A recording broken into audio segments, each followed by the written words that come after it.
Hello and welcome to Forever Rugby on Forever Sports. For today's last 16 or round of 16 Challenge Cup review, we did the Champions Cup yesterday. Looking at the Challenge Cup today, and very, very interesting round. And once again, home advantage proving to be key, which is interesting because when you look at sort of the Champions and Challenge Cup group stages, especially the way the format is at the moment, which I think will need a bit of a reshuffle.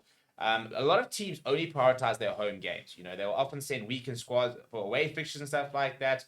Because if you win two of your home games, you go through. You know, out of the five teams in the groups, the four go through. So there's not a lot of jeopardy when it comes to the group stages, to be perfectly honest, especially the Champions Cup, because you kind of just drop down to the Challenge Cup.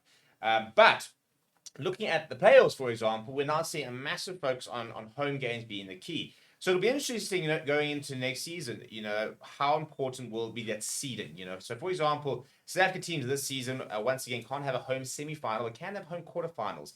And last 16 obviously games. So, for example, the Sharks, who were seeded 1 going into these games, were going to guarantee themselves a home last round 16 and quarterfinal, regardless of what the other results, assuming they win those games. Then we'll have to go away for the semi-final, and obviously the final is always on neutral ground on a predetermined venue. But from a second point of view as well, if they want to do well in this competition, you wonder if it might not start to be worth them trying to prioritize maybe those group stages a bit more to try and get that home advantage. Because having that home advantage, I think, for the quarterfinal and the round of 16, I think has been a massive part of it. And I think you look at, for example, the Lions, who had to go away and sent very much a rotated squad, so they could try and prioritize the URC, maybe sort of showing, just how important the home advantage could have been. Because I think they could have played a better team. And they would have had, very warm conditions in Johannesburg and the altitude, and we know how much of an impact that does make. But let's have a look at the results, shall we? And we'll start with on Friday night. Once again, a home result. Leicester getting the best of Castro. A bit of a close game there in Kingsholm, but Leicester going through 30 points, 25. Saturday saw the Cheetahs almost stage an epic comeback, and would have been so cool for South African Rugby to have had two teams in those quarterfinals, and Cheetahs almost. And I felt we were on Pino, who had a late penalty and he kicked it dead.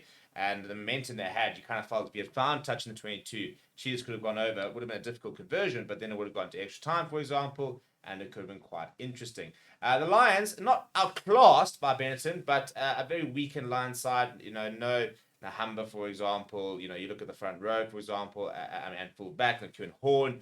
Richard Creel was supposed to play outside centre, was replaced by Eric Grenier, but Stian Pienaar, Vakana, the two wings. No Edel van der Merwe, for example. So missing a lot of key players there, and it showed at the end of the day. The Lions put in a good fight, and at one stage you thought they might have had enough.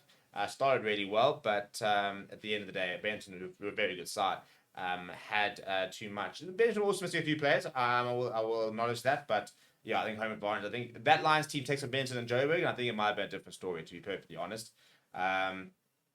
So you can see the first three results all going in the way of the home side, as well as Ospreys beating Sale Sharks. Massive result for the Ospreys, who had a very good Challenge Cup last season as well. So kind of making this competition a bit of a hallmark feature of their season. Beating Sale Sharks 23 points 15. That's a massive result for them. They go on to the quarterfinals.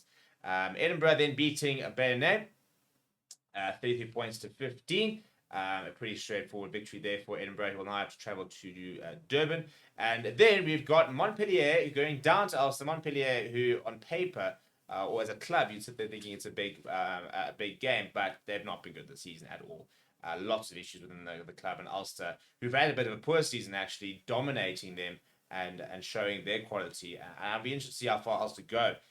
Sharks then hammering Zebra. By the way, that's the first away victory. Sharks then hammering Zebra Palmer at home. Never really had enough to Zebra. The Sharks, strong side, dominated them at set piece. Far too good. And then the last one, Connacht beating Power Rugby 30-40. Bit of a thriller, that 70 points in the game. But Connacht getting the result. So if we look at the fixtures over here, Gloucester will host Ospreys.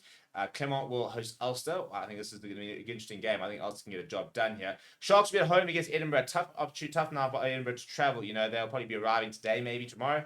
And they've just lost to the Sharks recently down the Shark Tank. So they'll have a bit of information of what it's like playing down there, but also a bit of scars from that game. And then Benetton will host Connacht in another URC quarterfinal. I think that should be quite an interesting game, actually. I think, again, the home advantage will make a lot of difference. Connacht have been quite inconsistent so far this season, but we'll do a proper preview in these couple of days. Then we've got semi-finals will happen at the beginning of May. That final happening at the Tottenham Hotspur Stadium on the 24th of May. Let me know what you thought about the competition and who you're backing to go through, as well as what you thought of the past weekend. Please do smash a like on the video. Please do subscribe to the channel as well. Thank you very much for watching. My name is Steve. I'll chat to you soon.